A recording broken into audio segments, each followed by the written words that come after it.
First, I just wanted to read a very nice email that we received from a viewer who said, Dear friends, I would like to thank Father William Jenkins, Mr. Nagley, and all the good people who make the What Catholics Believe show possible. I always watch the live broadcast on Tuesday evenings. I'm in the process of working my way through the 64 pages of archived programs available on your website. This archive is a treasure trove of solid Catholic teaching, which you can't find elsewhere. I'm constantly astounded by the depth of learning that Father Jenkins has on so many subjects. I am a recent refugee from the heretical Novus Ordo.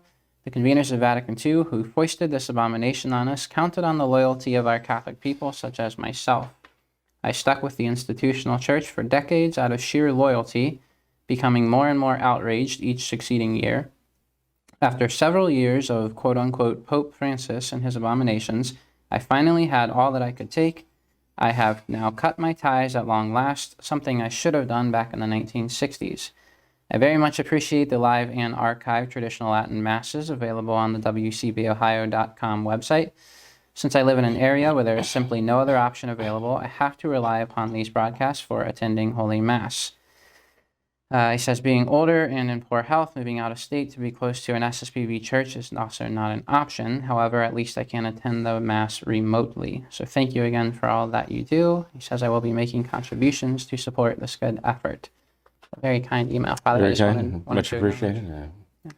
God bless him. It's a very charitable soul, certainly. Yes, absolutely. Thank him for watching and working his way through all of the older programs as well. So very grateful for that. So a question, Father, from another viewer. She wrote in and said, I would like to come back to the Catholic Church. The problem is my state of Michigan has a church in my town but has Mass only once a month. There's a church 3 hours away, further north, and in the winter it would be very tough. So what do you suggest in this situation? Should we attend Mass online? She says, I was baptized in the traditional Catholic Church and possibly received the sacrament of penance, but all else was in the modernist church. So can I go to confession in the Catholic Church? By which I understand her to mean the Novus Ordo Possibly. churches. So, well, in the first place, I'd like to know where this dear person lives. Perhaps there is a true traditional Mass closer to him or her. Is it a lady? Or Yes, Father.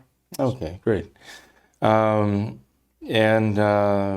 know, if we can help find a traditional Mass more regularly, that is offered regularly and nearer to you, we'd be very happy to do so. In the meantime, I do recommend that you at least assist remotely as long as you can. We make the Mass available by live streaming each and every day, and sometimes more than once a day, in fact. So it's possible to do that and to make spiritual Holy Communions very important as a source of grace. But as I say, if we knew exactly where you were, we could try to find a traditional Mass nearer to you.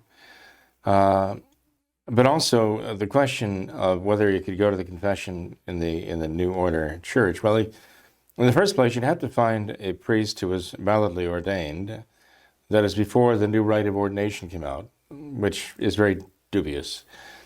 You'd have to find a priest who was ordained, quite some time ago. He'd be up in years now. But they do exist. And even if the priest were validly ordained, you'd have to be sure that he still has the faith. It is a fact that some of the earliest priests after Vatican II were among the most radical of all.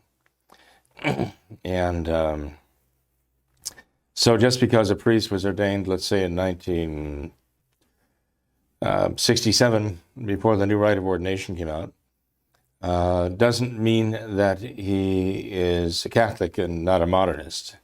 So you'd have to be sure that he really is a Catholic and still has most of those priests who are up in years and are Orthodox, as it were, still have the faith, have a reputation for being very rigid.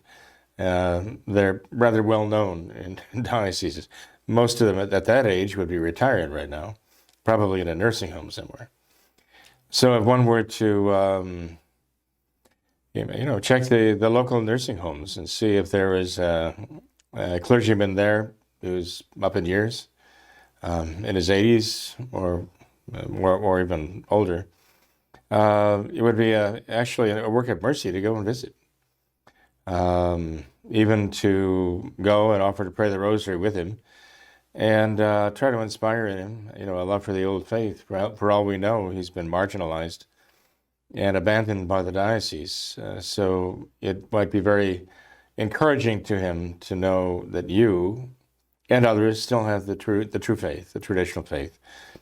And you might be pleasantly surprised at the reception you get from an old abandoned priest who might have been parked in a nursing home precisely because he has the old faith. There are priests who were essentially put on ice after Vatican II because they insisted on having the traditional faith and clinging to the traditional Mass. So, perhaps you might even be able to find one of them and be a support to him. Anyway, it's worth a try, right? God will bless your efforts for that.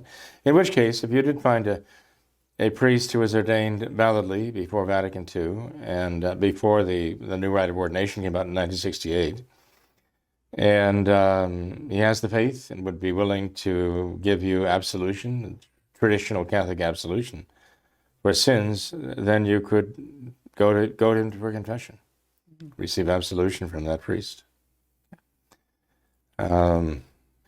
Another reason why it'd be helpful for us to know where you are is because sometimes in our travels we come to areas where we don't necessarily frequent to anoint someone who's dying or for some special reason. And if we knew where you were, then we'd certainly let you know if we're able to, be accessible to you. Okay, great. Thank you for that, Father.